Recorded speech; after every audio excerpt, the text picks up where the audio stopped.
Roll call.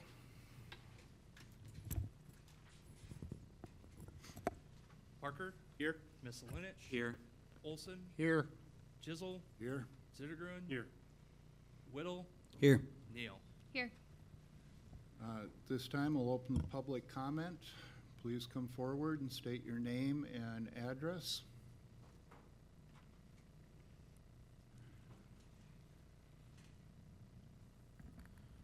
I'm Daryl Jensen, and my address is 803 Serenity Court in Decorah. We've heard that the city may be considering completely closing the College Drive Bridge for repair. We're concerned that the closure is going to be for an extended period of time. We've seen closure estimates up to 2.5 months. We feel that any closure over a week would make things really difficult, extremely difficult, especially for anyone that lives on the west side and needs to go to work every day on the east side of town. There are also many safety factors. Fire, ambulance service.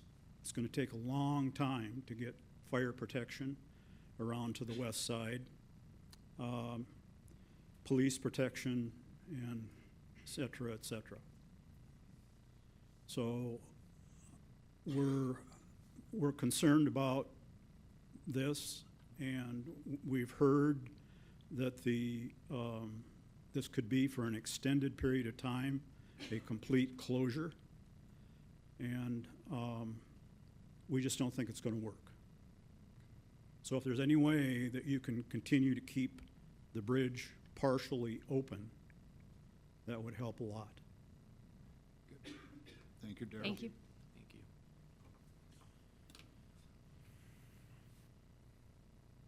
Anyone else? Okay. Just got a copy for y'all, if that's all right.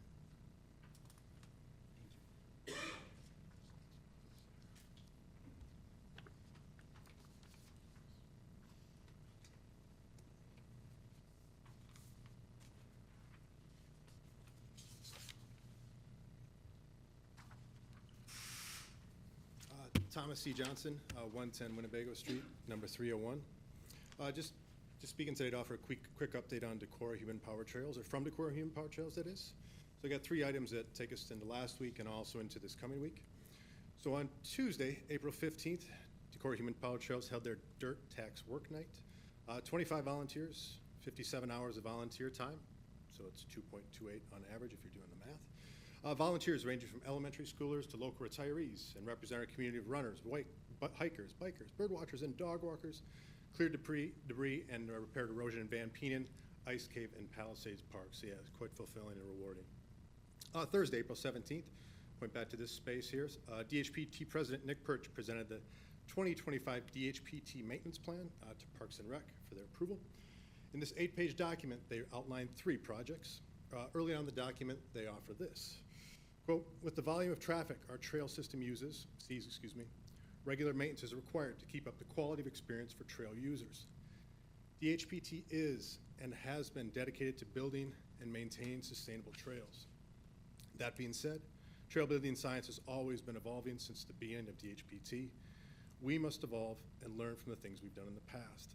The 3 proposed reroutes of existing trails will create more sustainable trail sections while creating a better experience for trail users, end quote.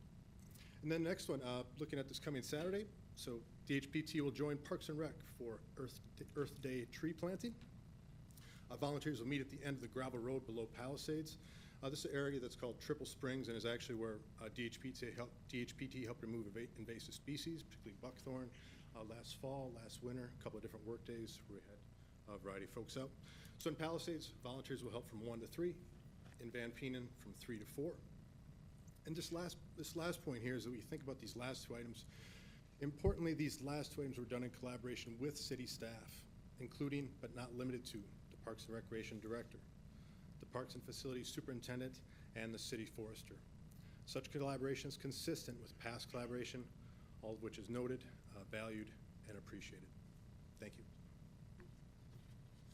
Thank you. Anyone?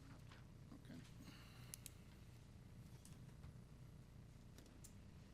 Danielle Dotzenrod, 2136 Horn Hollow Road, Decorah. Parks and Rec had asked the Winnebago County Saddle Club for 2 representatives from our group, and I'm one of those 2. Just wanted to share with you that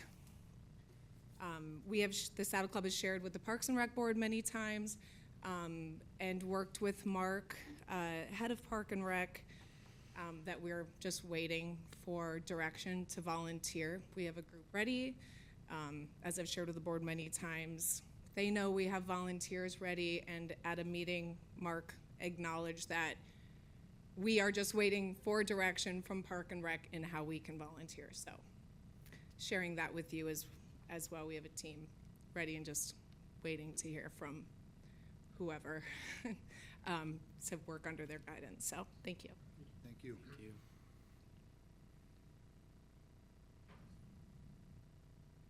Anyone else? Okay, we'll move on to the city manager and department head report. City manager? A couple things quickly. One, I do want to confirm with council, did reach out and hear back from our legislators, Senator Clemish and Representative Bergen, that a work session Saturday, April 26th at 9 a.m. Does that still work for the most of council present? Okay. 9 a.m. 9 a.m. So this is a work session with the council, so the public, it'll be posted agenda, public is able to attend, but this is not a town hall forum. This is meant for council and the legislators to have an interaction, discuss legislation in Des Moines. I do regretfully have to participate virtually, so I'll have everything prepared ahead of time, participating via Zoom. Thanks for making it happen, Travis. Yeah, thank you. Thank you. Will there be city staff here besides, or It'll just? be set up and running. Okay. But it'll be largely me trying to lead via Zoom. I'll have screen share set up that will do that. But it'll be, I believe Mayor Borowski does intend on being here Saturday as well. I guess what I'm asking is, should we figure out how to get this set up here, or? We'll take care of that. Okay, And will they be here in person, or will they? They'll be here in person. Okay. Yep. Yep.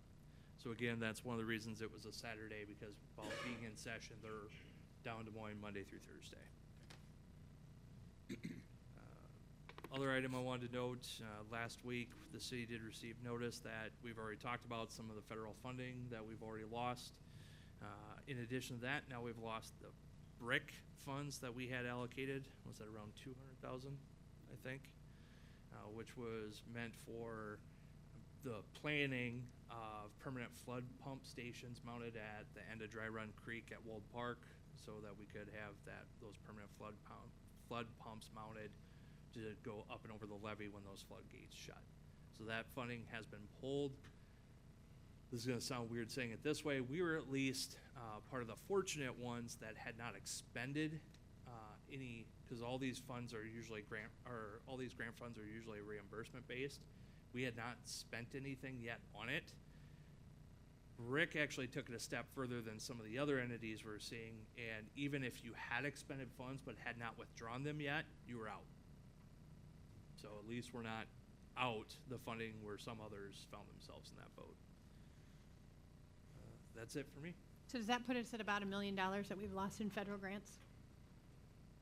650 Be to just shy of that, I believe. Because yes, so we're still waiting for clarification on the SS4A. We were told our project was on hold, but then in a matter of weeks, we received an email through the Federal Highway Administration that was advertising 2026's SS4A grant application period's open. So we've reached out and said, hey, what's the status with ours? Why is our project on hold? And I don't believe we've received anything back yet, have we, John? The SS4A, when we.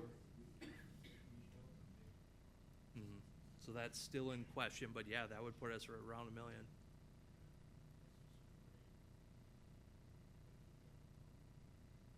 Yeah, communication's been difficult on this SS4A. because no one's working. Yeah. that's it. All right, Carrie? Just wanted to give council a heads up that we are planning on looking at replacing the position that is open in the admin office. Between doing a lot of evaluating, a lot of conversations between Travis and I, we are going to put that notice out in the paper probably within the next week or two. The hope is that between 8 and 12 months, we'll be able to see an efficiency. I have been having conversations with other department heads, but as for right now, with all the transition and all the moving parts that's going on in the office, we do need to replace that person. So just if you see that out in the paper, you know what's going on.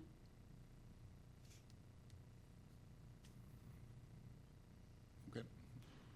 Anything from the department heads? All right, council, Brent, I do not have anything at this time. Christopher, Nothing tonight. Troy? Just a couple things. Chamber Gala is going on this Friday, the 25th. It'll be from 6:30 to 9 at Impact Coffee. Tickets are on sale at the website for the Chamber of Commerce. I believe they're $50 for members and $60 for non-members. The theme again this year is the office, so if you're looking for something to do Friday night and a good place to donate some money, come to the Chamber Gala. Second thing is, I'm not a big fan of mentioning things that are happening at the federal government and getting that involved with local government. But when it starts impacting what's going on here in our city, I think it's important to point those things out. I've been dealing with the people at RSVP, which is Retired Senior Volunteer Program, and they fall under the auspices of AmeriCorps. And AmeriCorps has been notified that about 85% of their personnel will be laid off by the end of this month. RSVP has not been notified they will be done, but they've been given notice that that's a possibility. I've done a lot of work with RSVP over the last few years. Some of the things they do, they provide the people that volunteer at the visitor center, that work at the food pantry. I've been involved with the Pen Pal program, and they do a veterans outreach to veterans that are in our nursing homes and things like that. Their budget for the entire RSVP program in this area is about $100,000, and on that return, they've brought back like $1.25 million worth of volunteer programs. So if you think this is a vital program that's going on in our area, please notify your congressmen, senators, things like that, what's going on and why this is a good program to keep going. That's it. Thank you. Yep. I have nothing this evening. Steve? Just a quick one. I know I've said something like this the past couple meetings, but our public safety workers have been busy, and volunteers have been really busy recently, and in notes that council gets updating us on what's going on. You know, there's been another structure fire in the last week that involved a rescue where our police officers and our brave fire department were instrumental in helping people, and so just really grateful for all the work that those men and women in our community and around our community do on our behalf, and just tremendously, you know, just filled with a sense of gratitude whenever I see these emails that I know a lot of people in the community don't see. So I just want to call that out as work that's always being done for you, and extend our sincere thanks to the fire department and the police department. Thank you. Cody? I just want to commend the organizers of the protests that gathered across the street from Pulpit Rock, Fifth Avenue on Saturday. It was a peaceful, just kind of joyous gathering. Joyous is a good word for it, but respectful. And I just want to reiterate that I think that the First Amendment right and the right to to gather, to speak out for what you believe in is one of the most important things for this country. So I'm grateful that it was peaceful and respectful, and I'm a strong advocate for First Amendment rights. So just wanted to get that out there. Thank you. Emily? I will spare reiterating what Kirsten said about RSVP and AmeriCorps, but I do want to reiterate actually Steve's giant shout out and thank you to our police and fire department for the incredible work that they're doing this spring and especially over the weekend. I do want to draw attention to Deputies Thomas, Peters, and Cassidy, and Officers Mathis, Yetzen, and McKellen for their incredible work and life-saving work that happened over the weekend. And just to draw more kudos to the partnership between the city and the county and the ways in which the deputies and the officers work together, and the fire department as well. Like public safety, we have an incredible public safety, and we can't ever say thank you enough. So in that regard, I want to say that. I also want to give a shout out to our city administration, Carrie, Travis. We just had our audit before this. As we went through the audit, I've been doing this now for 5 years, and watching the numbers change and go in these positive directions of really making sure that we are taking care of what we have, that we're keeping our general fund healthy, and the debt service ratios that we have, it just seems like it's just getting better and better every year, and I really want to say thank you for all of that. Then I also want to call out that on our work session at the end of the month, we're going to be looking at the sustainability plan. They had a meeting, they've finalized that with a little bow on it. It's now up to us to look at that 5-year update to that plan, although it's been more than 5 years. But and also mentioned the gala coming up on Friday, and I think I have all of mine mentioned. So if I forgot anything, thanks city staff and everyone else working hard this spring to get us ready for the summer. Okay, thank you. Oh, wait, one other thing. I know, sorry. At our last meeting, it's not on our agenda now, so I'm just going to say it now. At our last meeting, we had briefly mentioned this maybe closing Washington Street for a period of time, and I have heard back from lots of businesses. I specifically asked them, and I know some of them are losing sleep that we might do this, and so I'd like to just take that off the table personally. I think that they all expressed a detriment to their businesses downtown and losing that parking. So personally, I would like to just say that that has been a big no in my mind from folks downtown. Thank you. I was going to mention that also, and I forgot. Not only that parking, but any parking places we take out, because this has been a very tough year when they've ordered. Yep.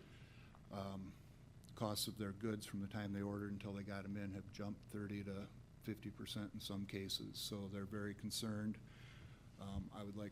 I think we should maybe take a look at the parklet and other parking downtown so we can maximize our on-street parking for folks, but that's for discussion elsewhere. Okay. I've got an Arbor Day proclamation that's been signed by Mayor Borowski, so please bear with me. Whereas in 1872, the Nebraska Board of Agriculture set aside a special day for the planting of trees, and whereas this holiday called Arbor Day was first observed with the planting of more than 1 million trees in Nebraska, and whereas Arbor Day is now observed throughout the nation and the world, and whereas trees can reduce the erosion of our precious topsoil by wind, water, cut heating and cooling costs, moderate the temperature, clean the air, produce life-giving oxygen, and provide habitat for wildlife, and whereas trees are a renewable resource giving us paper, wood for our homes, fuel for our fires, and countless other wood products, and whereas trees in our community increase property values, enhance the economic vitality of business areas, and beautify our community, and whereas trees, wherever they are planted, are a source of joy and spiritual renewal.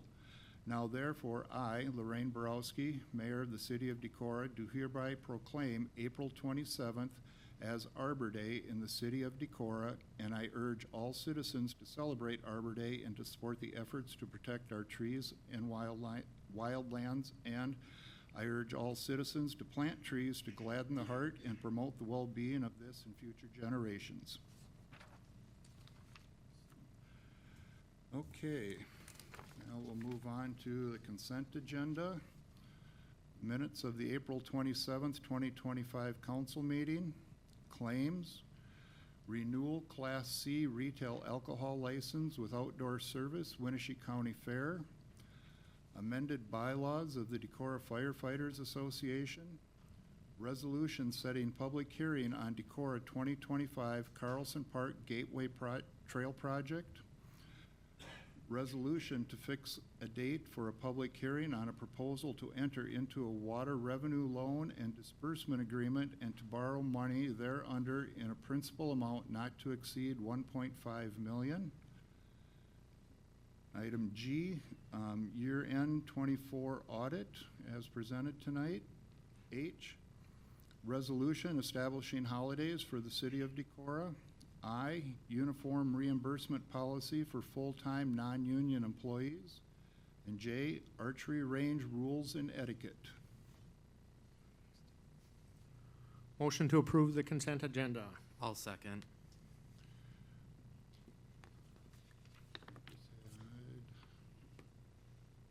I just had one question for administration on the uniform rules. A couple of years back, we got dinged by the IRS when they did an audit that if it's not safety gear or safety bright high-vis clothing, that it's really not reimbursable. Is that changed? It's reimbursable, but it has to be run through payroll. So it's got to be, then the IRS views it as a taxable benefit. That's the issue. Okay, thank you. Yep. Okay, moved and seconded. Roll call, please. Olson, Aye. Misselinich, Aye. Parker, Aye. Zittergruen, Aye. Chisel, Aye. Whittle, Aye. Neal. Aye. All right, item 7, conduct a public hearing on proposed fiscal year ending 2026 budget. And then item 8 will be consider that same resolution, so I'll turn this over to Travis for an explanation before I open the public hearing. All right, so the budget's been drafted as a result of numerous workshops with the council and staff for fiscal '26. Council has held the required property tax levy hearing at a special meeting on April 7th. No comments or objections were made. State code requires the city certify its budget prior to April 30th. The proposed budget has a total levy of $16.17306, down from $16.27935 from fiscal '25.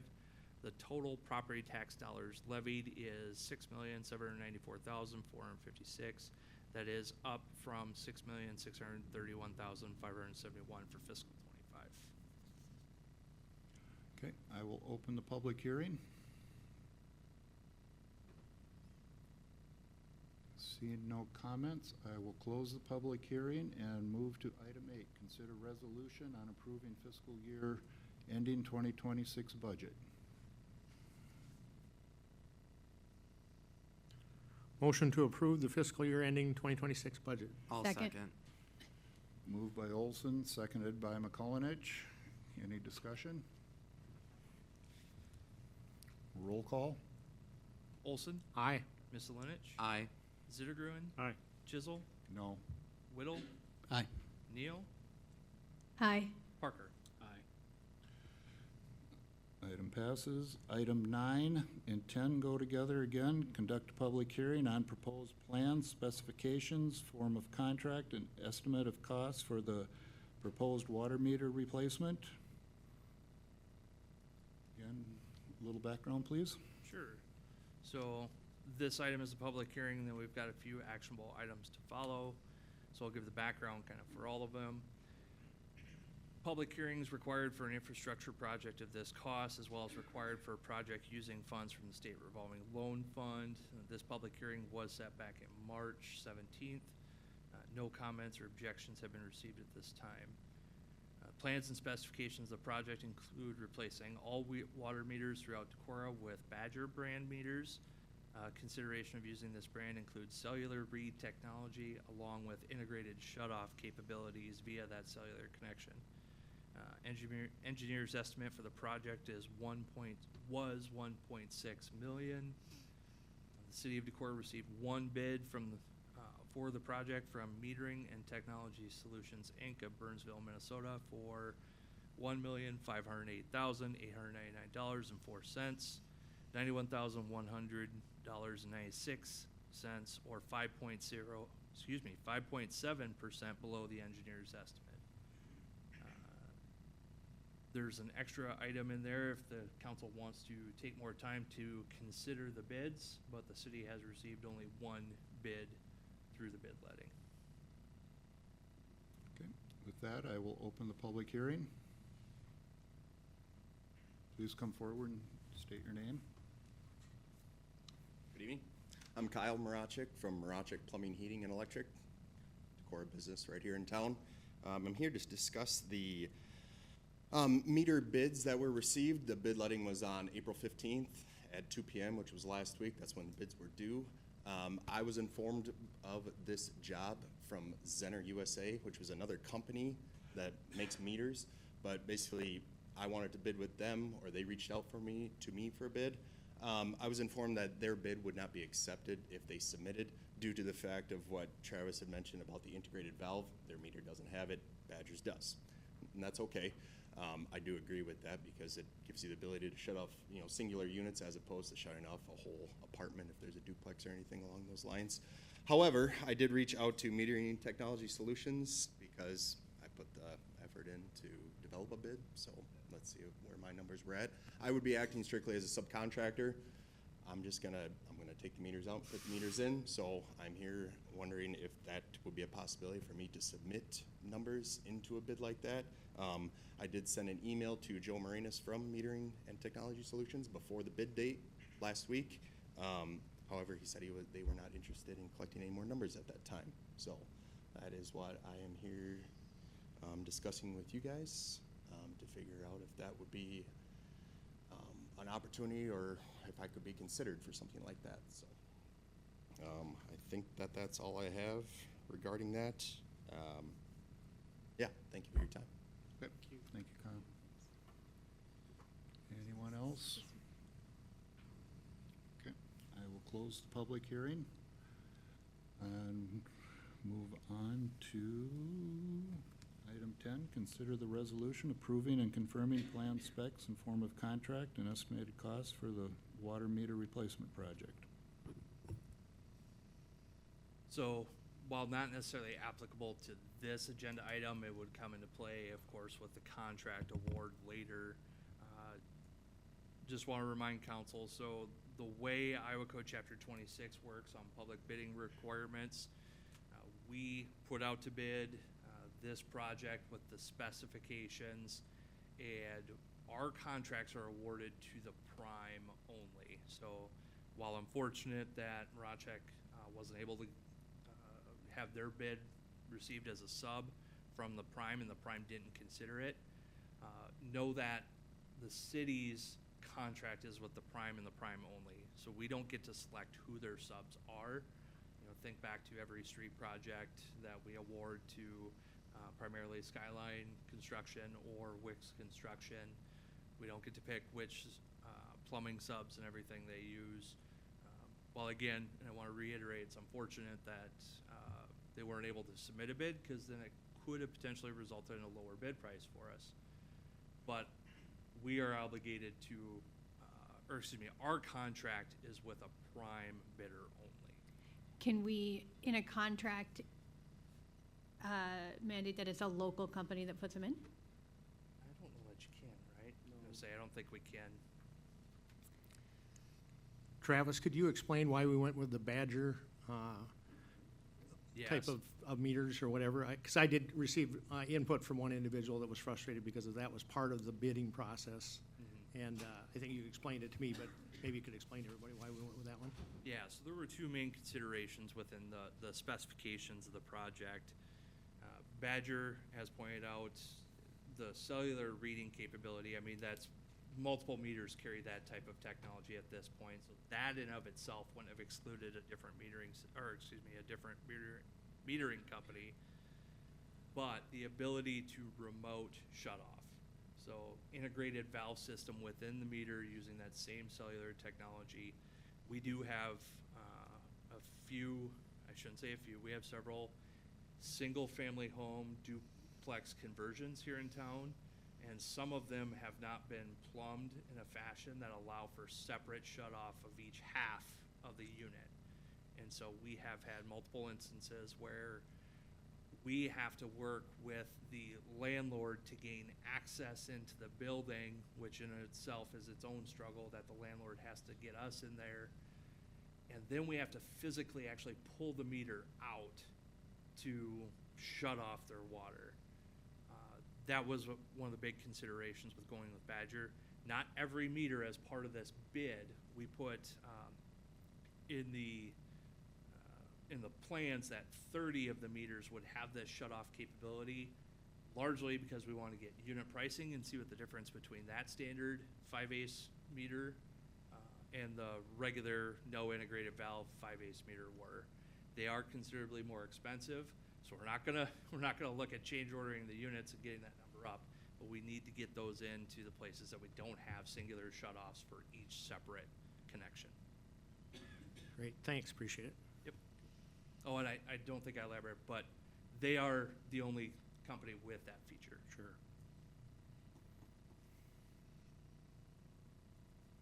So if we want to talk more about what was brought to us from Marashek, do we need to talk about that under 10 or 11? You could talk about it under probably 10. 11 is, Okay. I would argue, a placeholder where if you take action on 11, then you don't do 12. But, and this is, the hard part is that we don't really have, unfortunately, again, we can't give preference to the local contractor when it comes to that Iowa Code Chapter 26. So we don't have a good grounds to reject the bid and try and put it back out to rebid, because we're gonna end up with the same situation.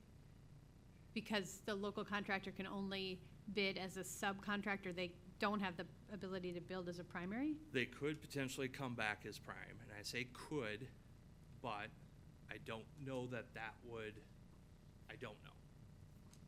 Okay, so in 11, when the background is talking about if we want to have more time to consider bids, what are you referring to there?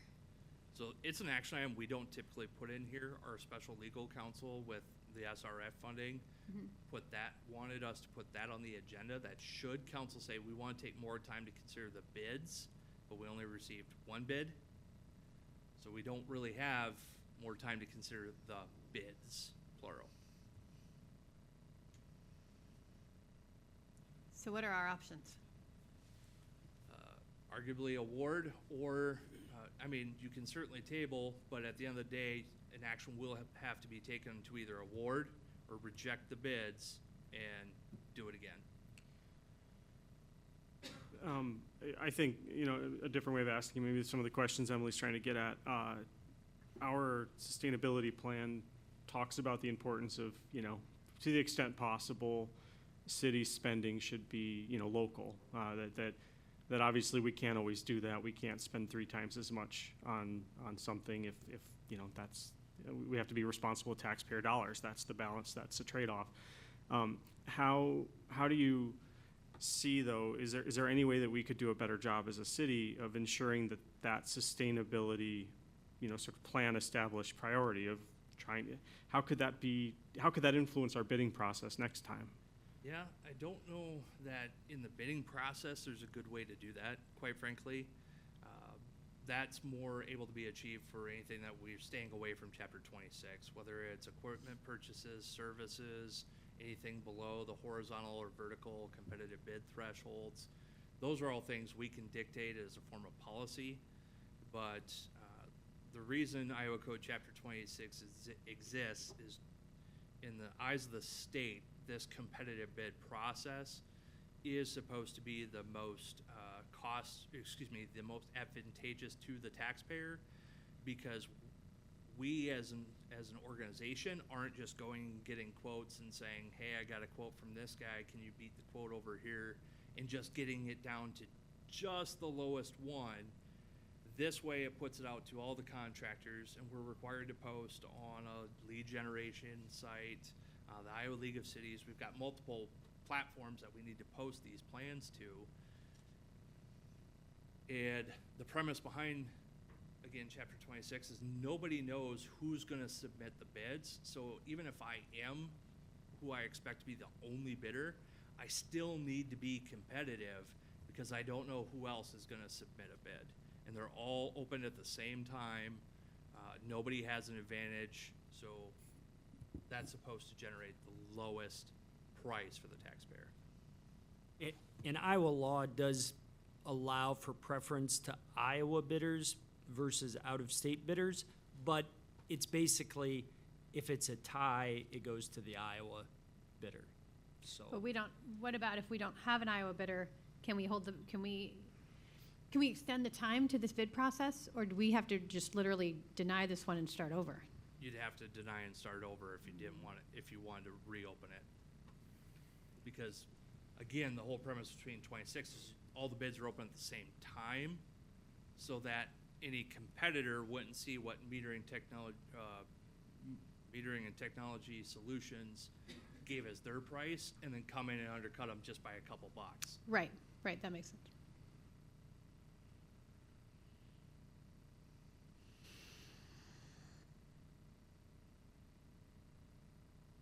Do we know if this company's gonna have to subcontract? Yeah, so there's a separate, so there's the provider and then the installer. Uh-huh. And that's where, excuse me, so that's where kind of we'll call it limiting the pool comes in, with it being Badger meters. Obviously, the meter supplier has to have the ability to carry Badger meters.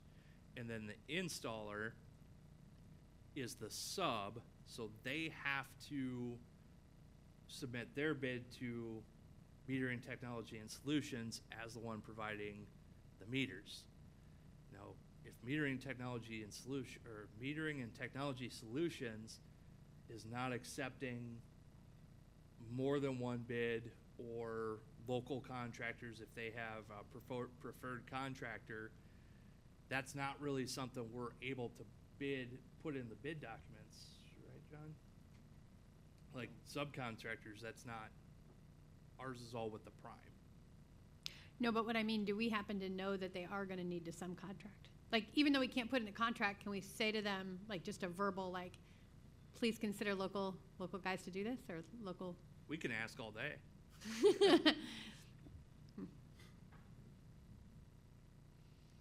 And I do want to reiterate, it is very unfortunate that they wouldn't accept a bid from Marachek, because that's, again, the whole premise between Chapter 26 is you get multiple bids and you can take the lowest of the bids you receive. But unfortunately, from a city perspective, we only received one. Can I ask a question of Marashek? That's a question for Randy. Randy, can I ask a question of Marashek? Sure. Could you guys have put in a primary bid, or would you only really ever be able to subcontract? My understanding is as a primary, you need to supply the meters, correct? Correct. I can't make meters. Yep, okay. But we weren't considered as a subcontractor. By them, which we don't, seeming like we can't. Yeah. Let's ask. Let's still just ask.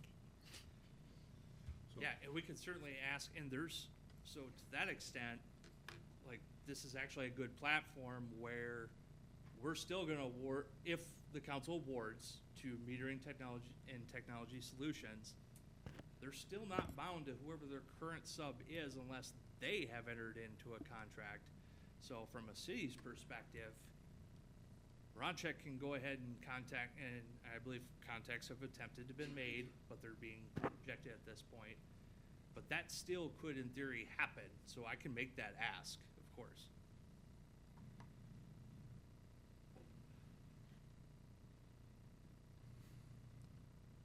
Well, I will make a motion to approve the resolution approving the plans, specs, and form a contract. Given that the bid was $91,000 under what we estimated at, I will second that motion as well. Okay. Any further discussion? Roll call? Chisel, Aye. Olson, Aye. Zittergruen, Aye. Whittle, Aye. Neal, Aye. Parker, Aye. Misselinich. Aye. And I will make that ask. Thank you. Thank you. So item 11 is just a Well, I guess we have background, before, background item, it's no action needed. Correct, because since we only received one bid, You don't need additional time to consider the bids, but 12 will be the contract award. So we don't do anything with 11, we can move right to 12? Correct. Okay.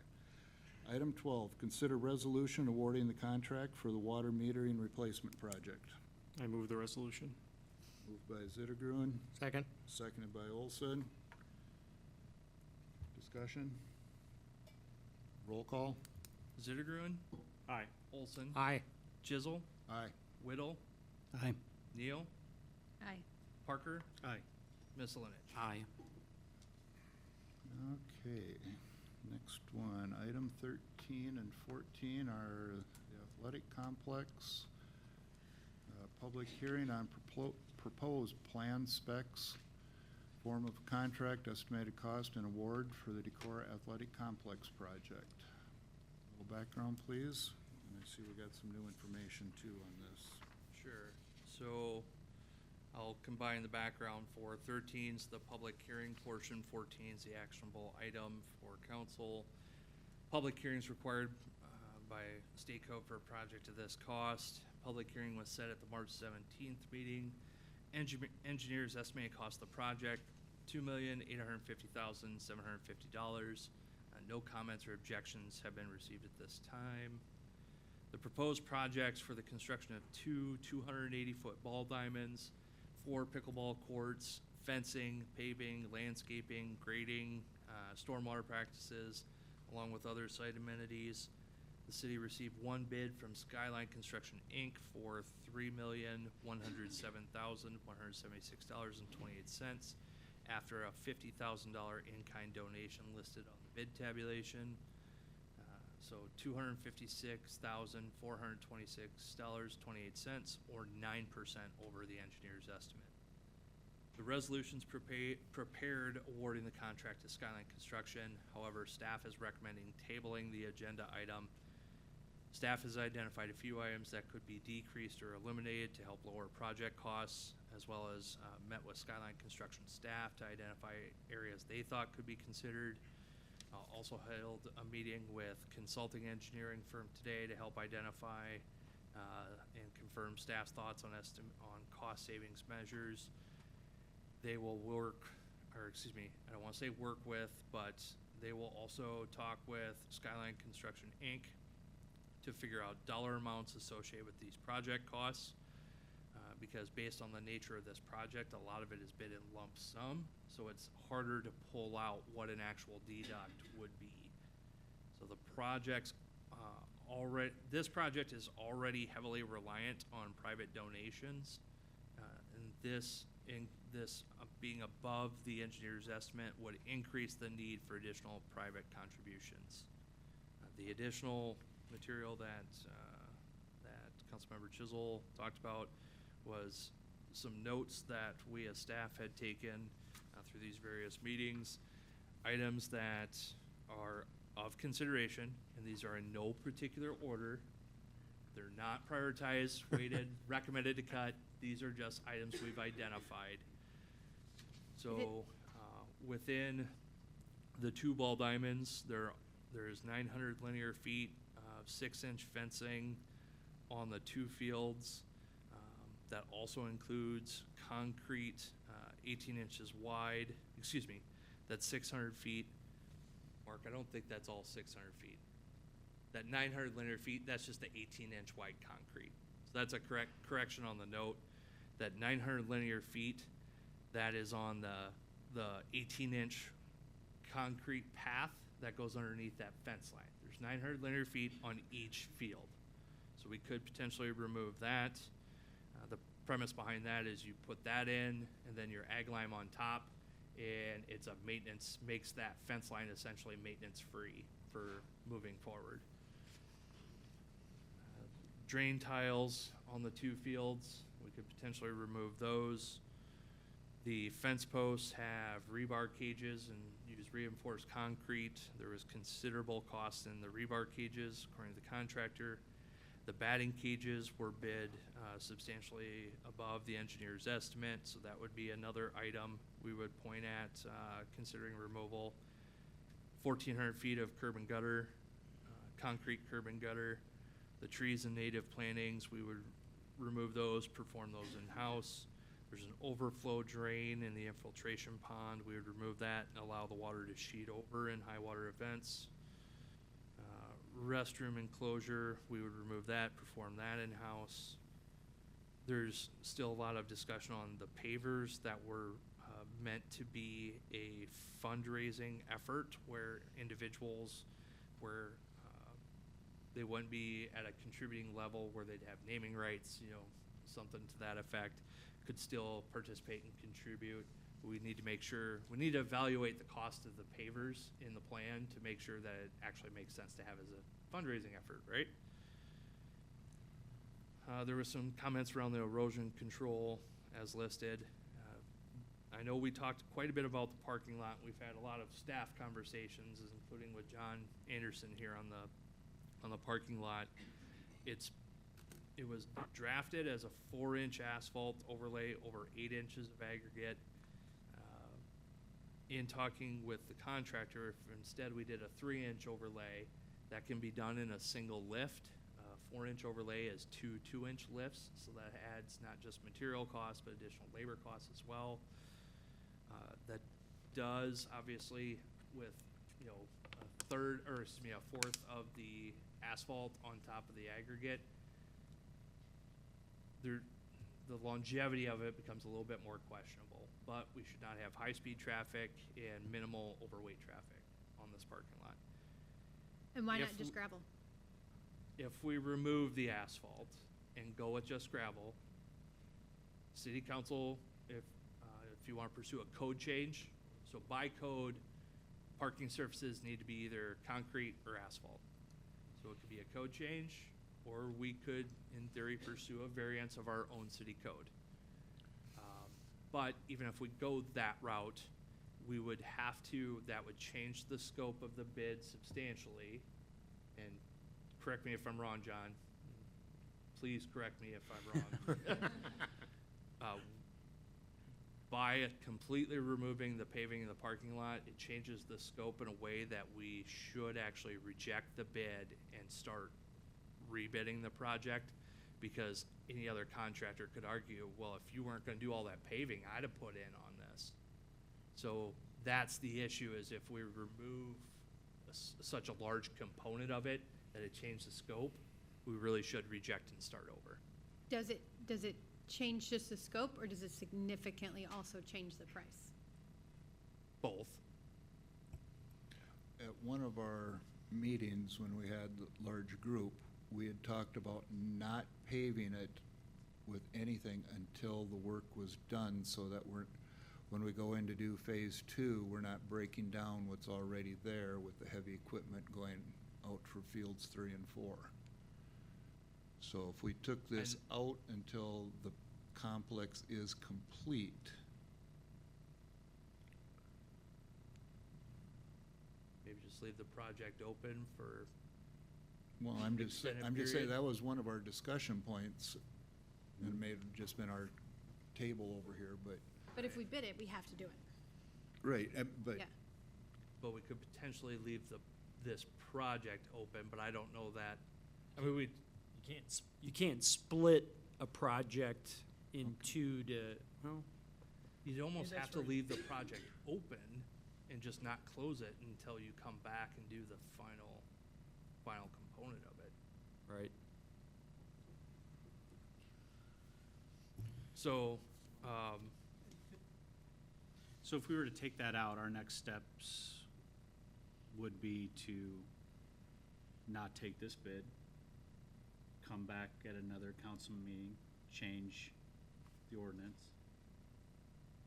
And then after that fact, after that ordinance is changed, do we have to wait for that ordinance to be changed for it to go back to bid? no, You could do it you prior can do and it then simultaneously. do it simultaneously. Is there a, Are there, well, go ahead. no, I was just gonna say, is there a huge drawback to rejecting this bid and Yes. redoing this? Yes. So, and I'll get right to that there's only 2 more items or 3 more items on my list here that we've identified already. There's also irrigation within that's a consideration, removing the irrigation component. There's sidewalk from the parking lot, on the west side of the parking lot down to the dog park, as well as back up to the north side. If we were to eliminate that, we could save some money there.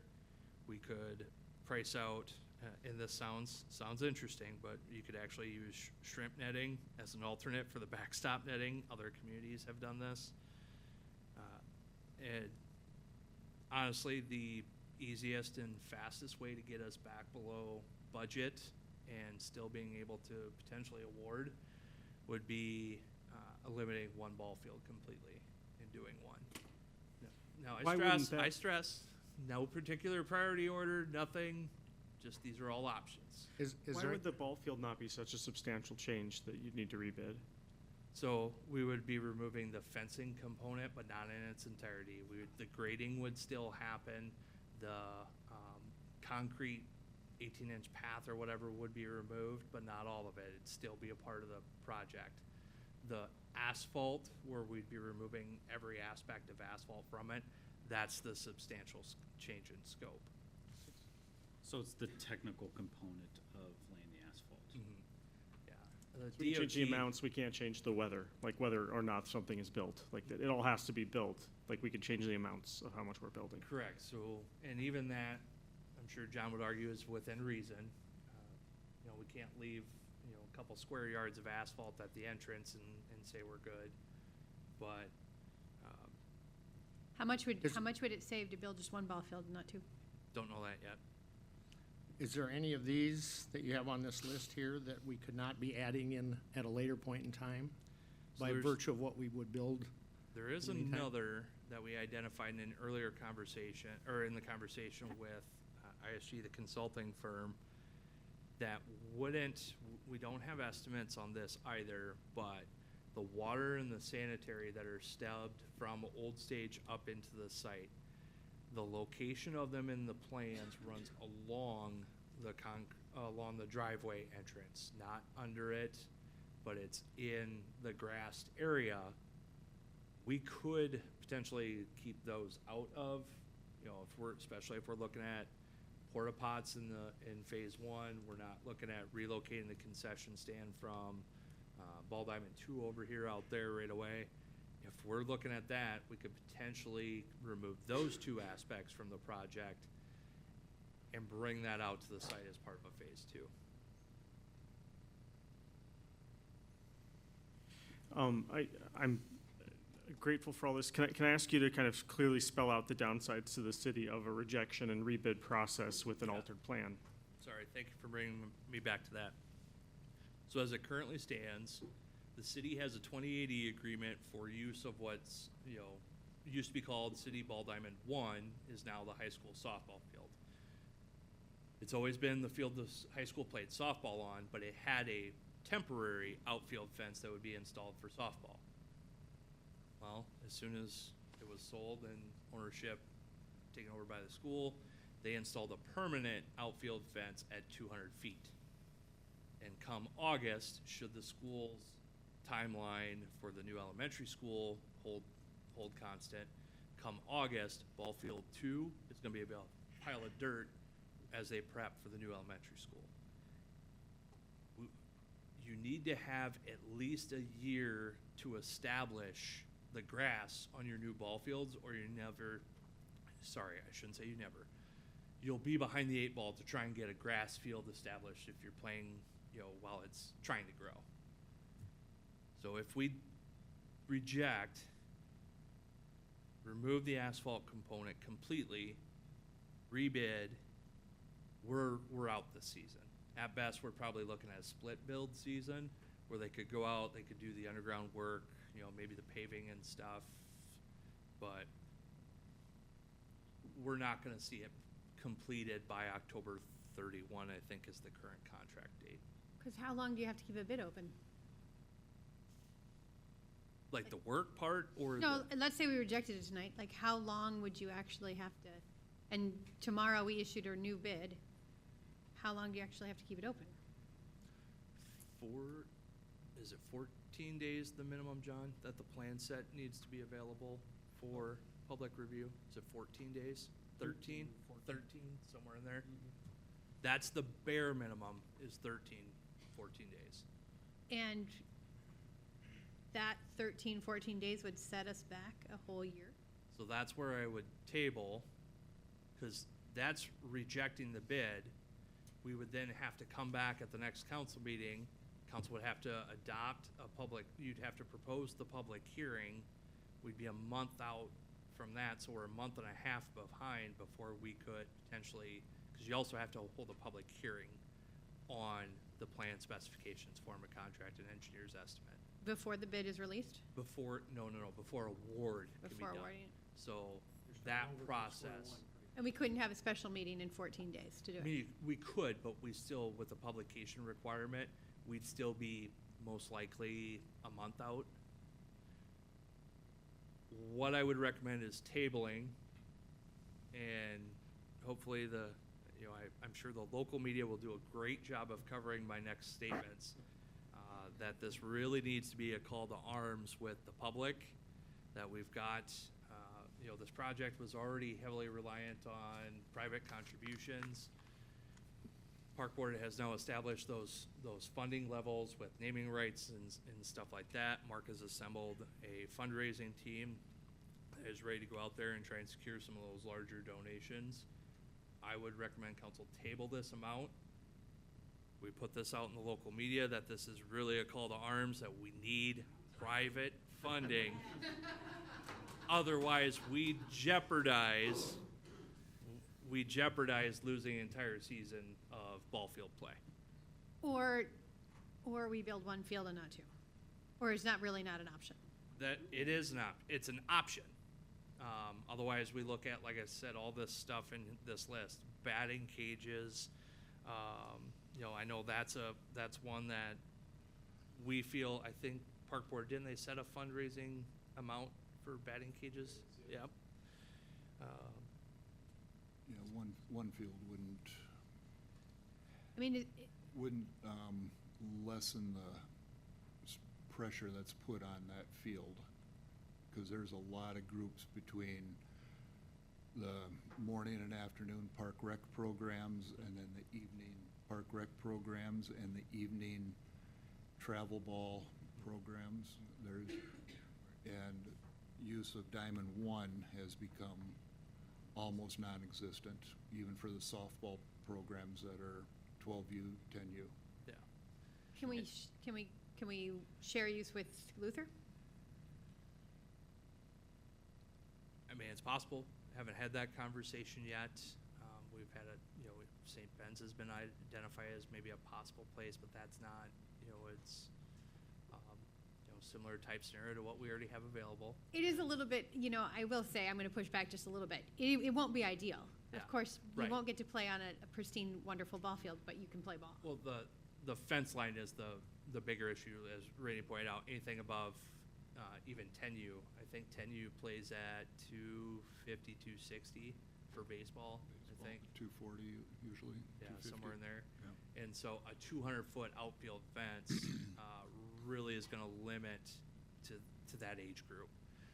Luther would be an interesting conversation to see if they'd be willing to allow that. Yeah, that's a conversation could be had.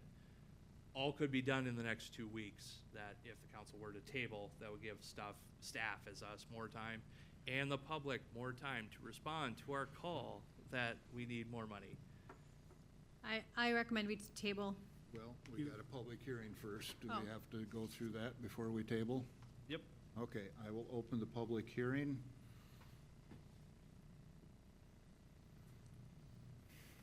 Seeing no one, I will close and consider resolution on proposed plan specifications, form of contract, estimated cost, and award, Decorah Athletic Complex Project.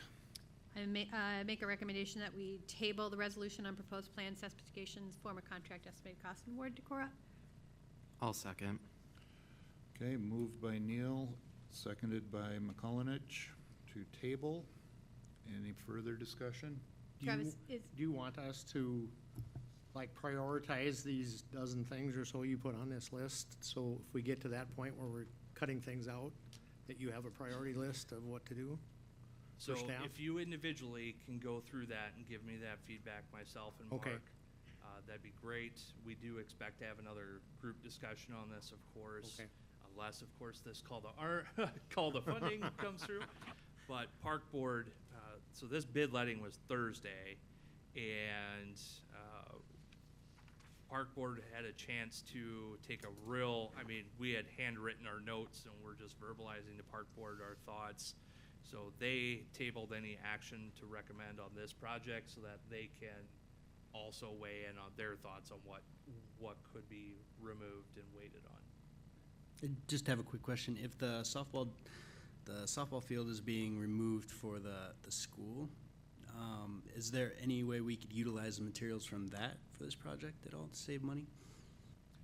So most of the fencing is lower than spec, because I believe it's all 4 feet short of the backstop portion.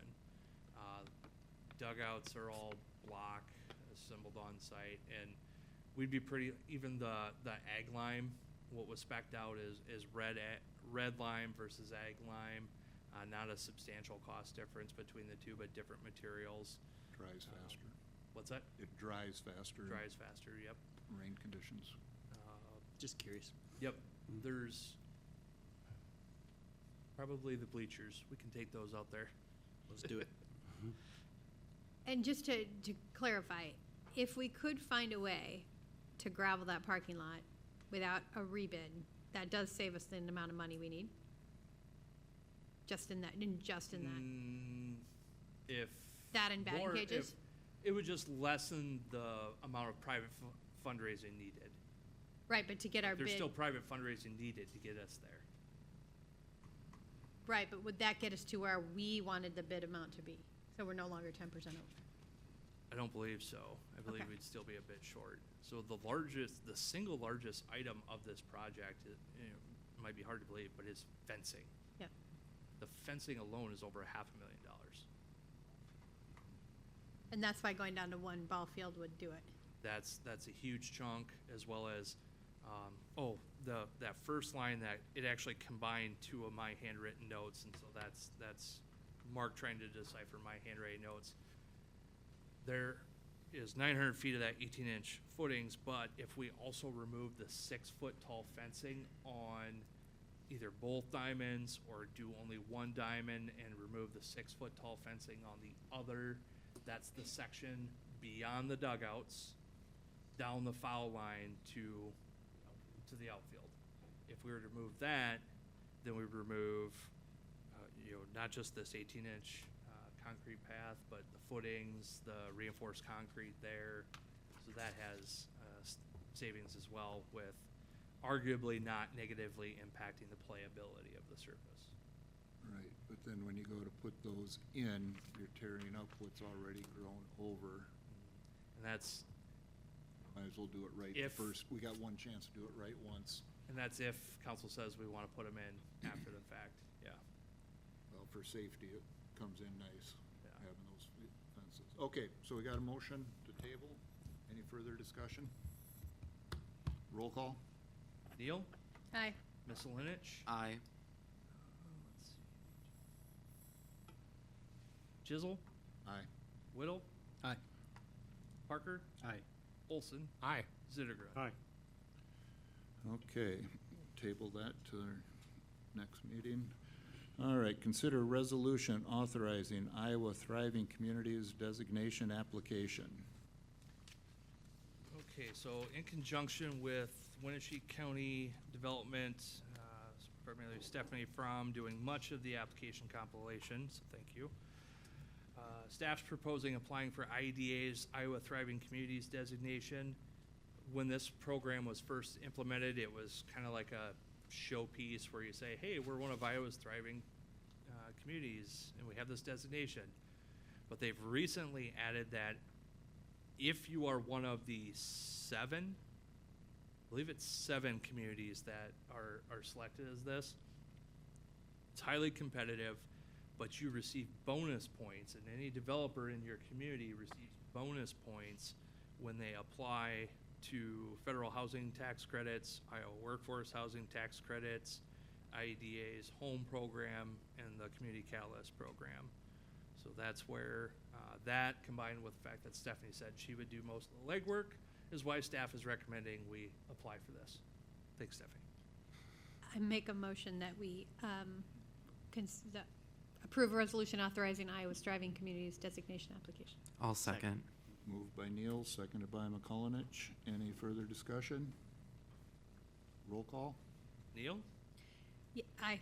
Miscelinich? Aye. Whittle? Aye. Parker? Aye. Olson? Aye. Zittergruen? Aye. Chisel? Aye. Item 16. Thanks, Thank you Stephanie. so much, Stephanie, on this one. Steph. Thanks. Consider resolution setting public hearing on considering vacation and conveyance of Lot 10 and Block 14 of Wheeler's Addition.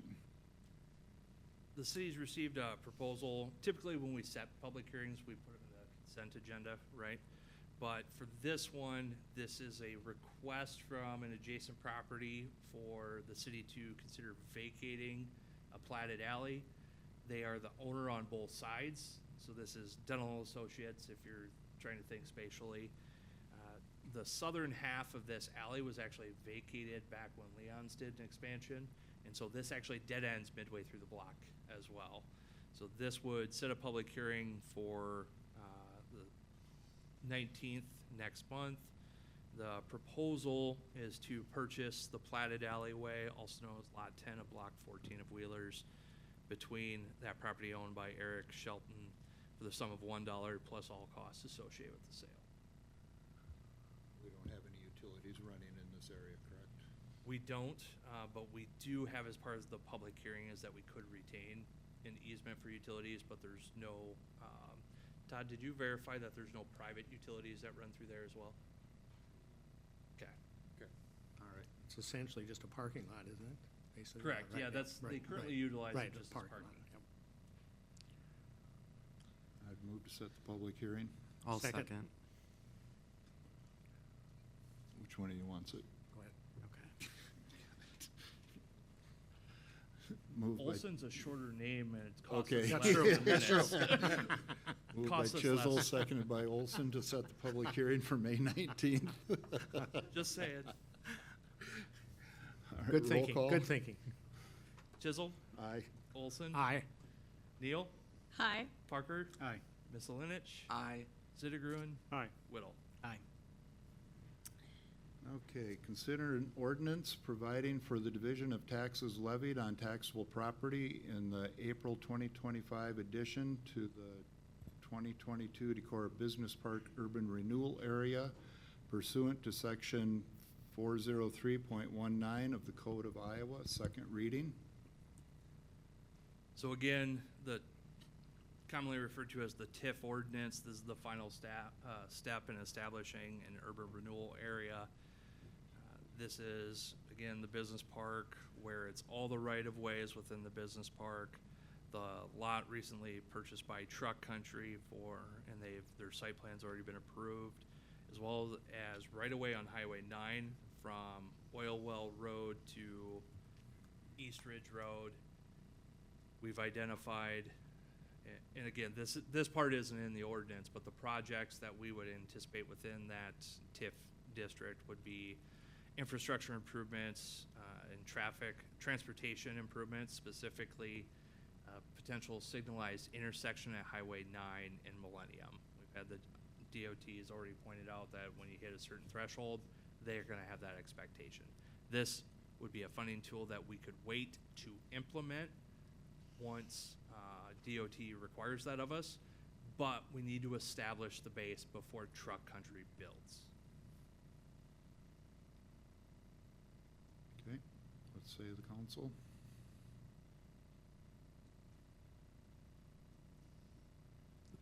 I got a short name.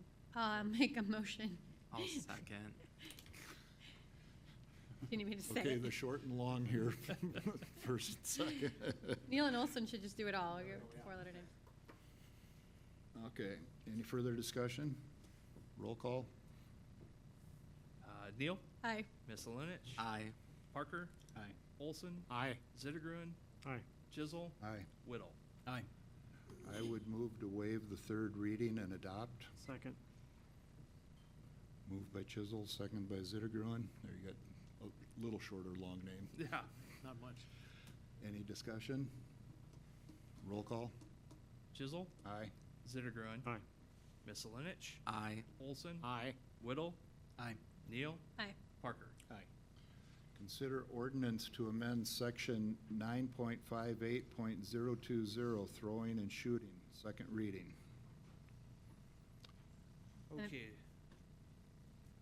Were you gonna read, otherwise I was gonna make a I was just motion. gonna read the background notes and reiterate, this is to provide further clarification that, that section of code is meant so that Joe Q. Citizen doesn't take his bow and arrow and just practice shoot on Will Baker athletic fields, that the city-sponsored programs are not part of this consideration. I'll make a motion to amend section 9.58.020, throwing and shooting city code. Second. Moved by Neal, seconded by Olson. Any discussion? Roll call? Neal, Aye. Olson, Aye. Zittergrun, Aye. Chisel, Aye. Whittle, Aye. Parker, Aye. Misselinich. Aye. And I would move the third reading and adopt. I'll second. Discussion? Roll call? Chisel, Aye. Misselinich, Aye. Olson, Aye. Zittergrun, Aye. Whittle, Aye. Neal, Aye. Parker. Item 19, consider an ordinance to amend section 9.54.030 of the Decorah Municipal Code regarding curfew exemptions. First reading. Okay, so I might ask John to help chime in on this one. John is recommending some updates to city code, that city code section regarding curfew exemptions for minors. These updates are to reflect current case law and add the following. So within A, there's a modification that we would add, or another adult specifically authorized by law or by a parent or guardian to have custody or control of the minor. And then we would add in items D, minors who are proceeding directly to or from their place of religious activity. E, minors who are engaged in or proceeding directly to or from political activity, such as a march, protest, demonstration, sit-in, or meeting of an association for the advancement of economic, political, religious, or cultural matters, or for any other activity protected by the First Amendment of the U.S. Constitution, guarantees of free exercise of religion, freedom of speech, or freedom of assembly. Couldn't have done that shorter. I had to go with all that. F, the minors on an emergency errand for the parent or legal guardian. G, in a motor vehicle traveling through the city and in interstate travel. H, on the sidewalk abutting the minor's residence. Or I, persons who are under the age of 18 but considered emancipated pursuant to Iowa law, including being married or having been married. And this comes from it's not a new Iowa Supreme Court case, but it has said that curfew ordinances must take into consideration constitutional rights of minors. So that's where this comes from. We had a incident, and it just talking to the PD, we realized our ordinances needs to be updated. Why, if the minor's on an emergency errand for a parent, what about if they are themselves having an emergency? I would hope the police would not cite them for a curfew violation in that case. I mean, you're right. No, I mean, technically. I don't, I mean, I think they'd be reasonable in all of these Yeah, things, but I'm yeah. just saying if it needs to be in code or not. We could put it in there. I mean, I don't have any problem spelling that out.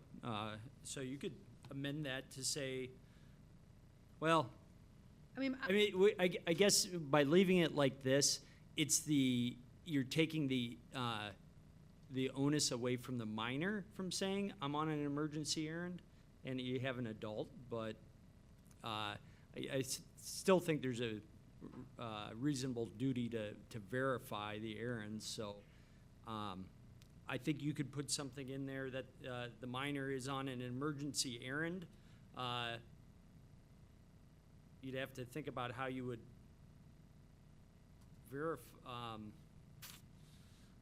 quantify that as far as the minor. If you say the minor is on an emergency errand, I think it brings into question who determines if there's an emergency, and can the minor determine that? I would leave it as is. Okay. And and just leave that to somewhat the, the good judgment and discretion of the officer involved. And certainly, ultimately, if we're gonna prosecute it, there would also be another level of review there as well. There would never be a case where the emergency was their parent, like they were trying to get away from their parent, and then their parent would, Oh, that could be, I mean, that's the Yeah. only thing, that their parent would be the one who would then say, my child, I don't know, I'm just trying to think if there was a I think I understand what you're, yeah. the situation. I don't know that I can come up on the spot with language about that, except if the minor is escaping an emergency situation or in fear of harm of themselves. A reasonable Only harm. if the only reason I would want to think about that is just protecting the officers from the parent, if that's who they were trying to get away from, that the minor would have the authority to make that decision for themselves without their parents saying yes, they had to. Would the officers ever be in trouble for that? Like if the parent is saying my child wasn't having an emergency, you should have brought them home to me. Well, And in these situations, I don't think they're detaining the youth typically either, and the chief can speak to this. It's usually writing a citation. Like if you, what I'm saying is like, let's say you picked up a child and they said, please don't take me home, I'm running away from my parents, and then you talk to their parents and their parents like, no, they're fine. What's the situation? The child's alleging that the parents are committing a crime against their personal safety. That's going to warrant an investigation. Okay. At least some safety measures would be taken in that moment to ensure safety, and then the investigation would help corroborate whether that juvenile is giving accurate information or not. So we're not just going to be remiss in the reports that they're making just because they're underage. We're going to take that seriously, and again, that's what DHHS is for, as well, to bring on board to do some safety planning in that moment. So I think when they have contact with us, if it's an emergency, they're going to let us know that, and then we'll help them with that and navigate through that process. Okay, I just Yeah. didn't want you guys to be in trouble if the parent is like, you should have brought my kid home to me. Well, they may be angry, but we won't be in trouble. Okay. We'd be more in trouble if we would be remiss and just blow off the allegation that something is wrong there. Okay. So. And my other question about which maybe you want to stay up, is if them in a motor vehicle traveling through the city, what if everyone in the motor vehicle is a minor? Well, part of this has to do with interstate travel, so that's a constitutional issue. Okay. That's why that's in there. If it's, So- it's and in interstate travel. And we So- don't have interstate, so, okay. Well, no, interstate is just the term of traveling between two states, not like actually on a physical, federally designated interstate highway, but traveling between Illinois and Minnesota, and they happen to be traveling through Iowa. There are federal constitutional limits on Iowa regulating that. Got it.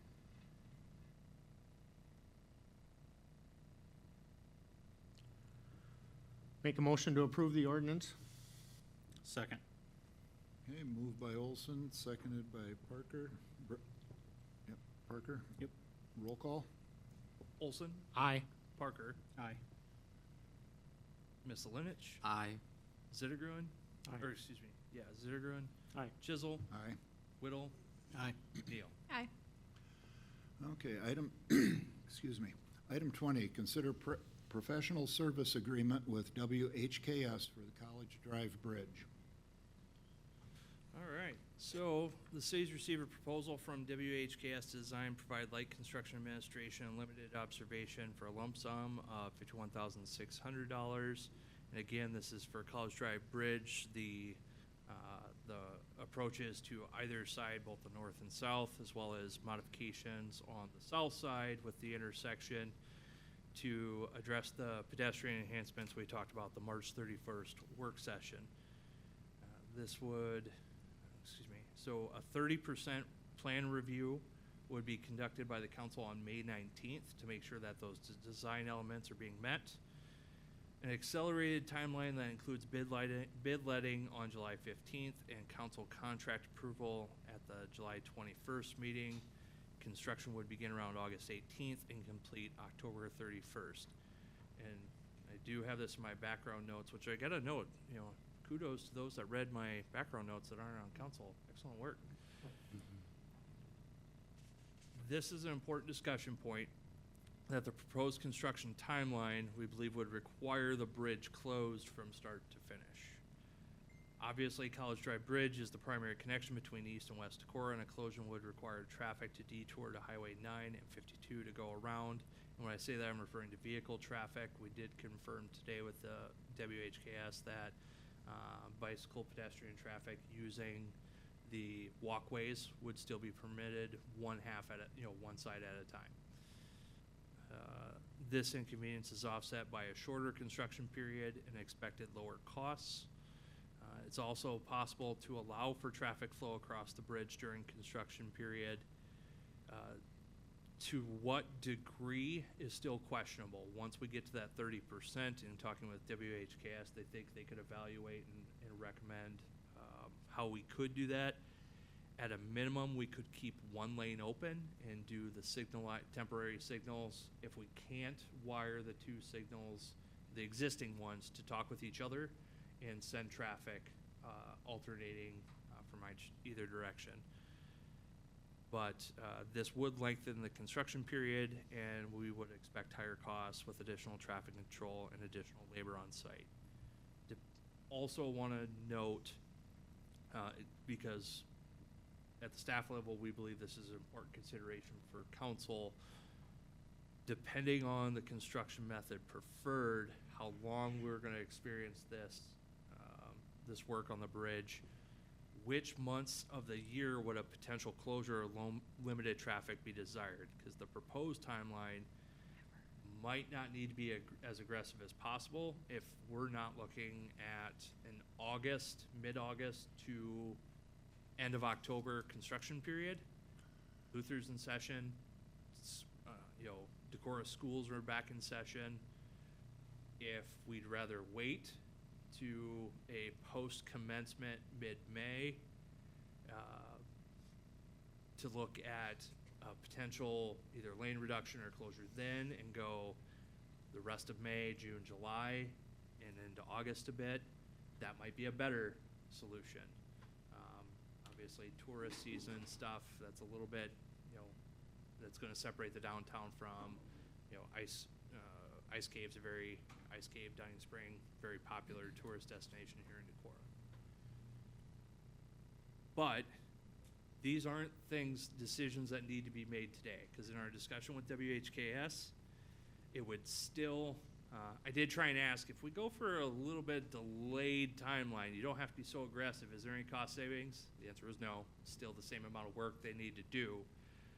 So at the staff level, we would still recommend awarding.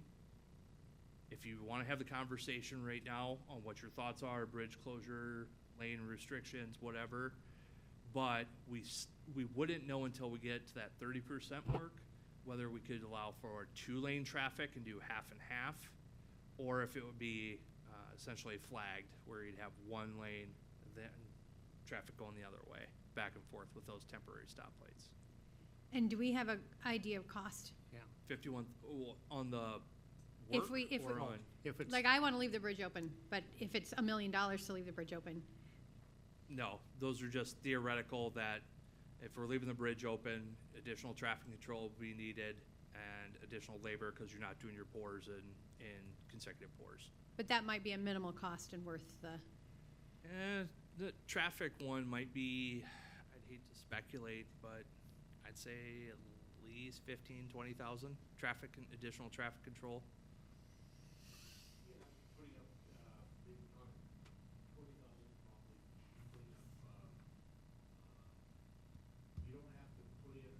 John, can you grab the mic? I know Darren's on and Martin. It's okay. If it's 20, it's worth it to me. Can we get a proposal from them both ways? Right.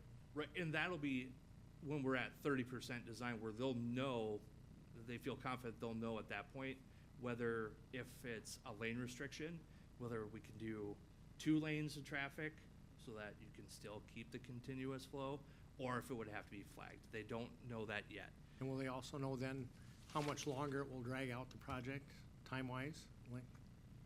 So That's gonna be a lot based on the way we construct the bid document. So we can do an accelerated construction schedule, and there's kind of two thoughts behind this. One is the stick method, where you say anything beyond X number of working days that bridge is closed, we're gonna charge you $1,500 per day in liquidated damages. I'll be honest with you, I hate pursuing liquidated damages because every time I've tried to do it, we end up settling for a fraction of what the LDs should be based on the contract, but you have to prove as part of liquidated damages, they're supposed to be damages that you as the city observed. I had a bridge project while in Humboldt that we had liquidated damages in the tune of like $400,000, and we ended up settling for $40,000. $40,000. Yeah, $40,000. Yeah, yeah. And to be honest with you, even with that, that was pulling teeth to get to that point. Lawsuits threatened up and down, and finally the city said, you know what, $40,000 and we can all both walk away. But anyway, that's one method. The stick, liquidated damages, you have so much time to do it. The other is to provide an incentive and say, for every day less than X number of working days you have this bridge back open, we will give you however $1,500 per day or whatever that amount is by being done early. I'll be honest with you, that's an easier method to actually follow through on. And you're saying that would happen regardless of how we manage the project with the bridge open as they do it or close it? Or are you saying only if they You close it? could do it either way, yes. Okay. Yeah.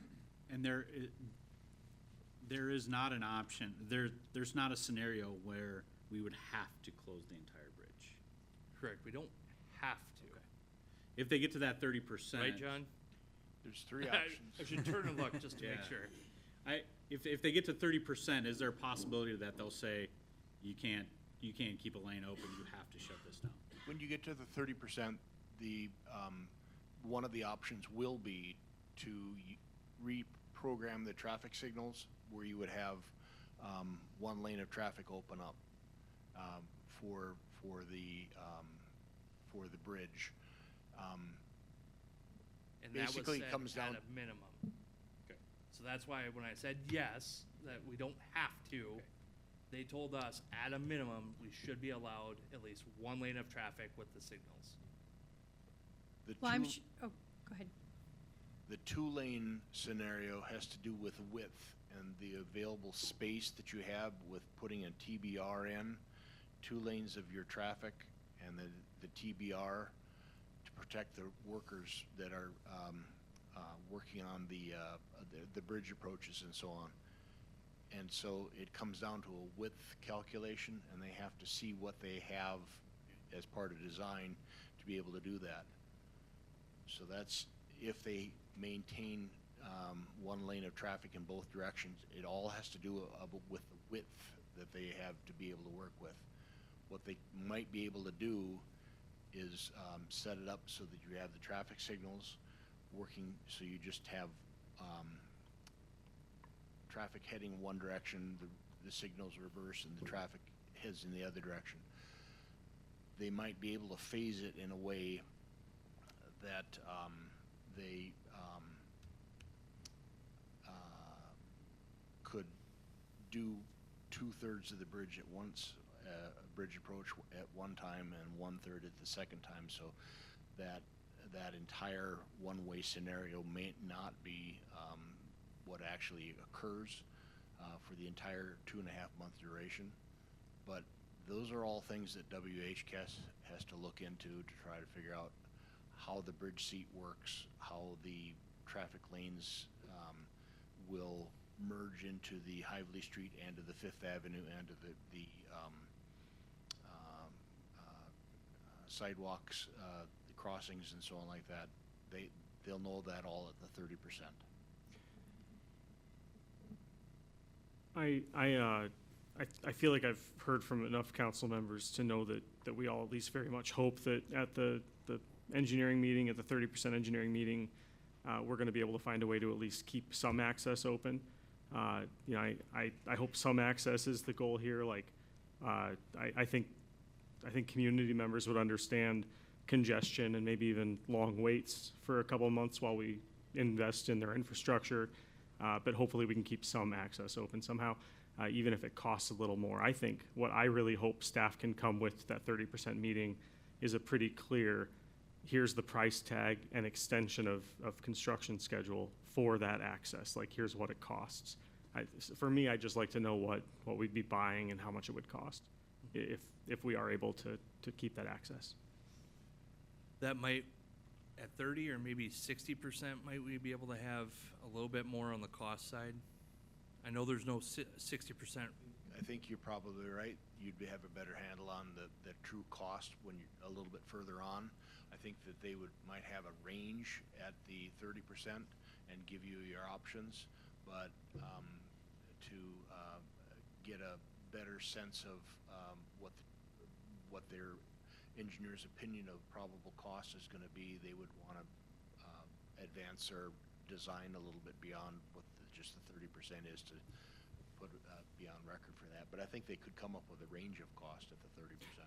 Yeah, if at 30 or 60, I mean, for me, it's just important that when the time comes for us to make that decision, I know what the marginal cost is and you know, what the likely construction schedule effects would be of the decision. And if it if it helps in their planning, I think we should do it when Luther's not in session, as much as we can when Luther is not in session. Well, I think we got to do whatever we can to keep that bridge open, And the bridge open. because I hate driving on gravel, as do most people, especially coming down Quarry Road. I mean, that's not a good time to, good road. Yes, John? And one more thing for the council to remind people, when this bridge project is happening, the primary purpose is to protect the multi-million-dollar bridge, and right now the expansion joint is getting hit by snow plows and vehicle wheels and so on like that. There will be some inconvenience, and so if you're able to encourage your constituents to not lean into the punch and maybe drive around if they don't have to go through the middle of downtown to transit east-west, that's something to keep in the back of your mind. Or walk. Yeah. Or bike, I mean, I think the irritation of the bridge even being narrowed will significantly reduce traffic, but I don't think we can discount the emergency need to get across town on that bridge. And so, I mean, I think most people will try to go around, right, then try to sit there, but if an emergency vehicle or somebody needs to, when that bridge was out during the flood, it was at sometimes terrifying to think, at least for me, trying to get to my kids at times, so. I don't think we have a motion yet, do we? No. Okay, I move the professional services agreement. Second. Okay, moved by Zittergren, seconded by Olson. Any further discussion? Roll call? Zittergruen? Aye. Olson? Aye. Chisel? Aye. Whittle? Aye. Neal? Aye. Parker? Aye. Miscellaneous? Aye. Okay, item 21, we have 2 vacancies on the Decorah Human Rights Commission, 1 vacancy on the Planning and Zoning Commission, and the mayor's intended reappointment of Steve Rundy to the Civil Service Commission in 30 days. Any other matters to come before the council?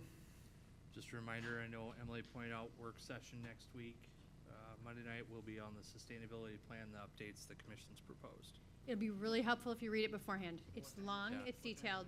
It would be great to have notes, because otherwise it's gonna be a really long meeting, so. 5:45. And is that in Dropbox? No, because I haven't received a clean copy yet. Oh, okay. Still waiting for the clean copy. Do you wanna let Jim know Yeah, that? I'll Just poke poke him him on so it. that we have a week to read it would be good. Yep. Okay, I'll move to adjourn. Thank you, everyone. Thanks.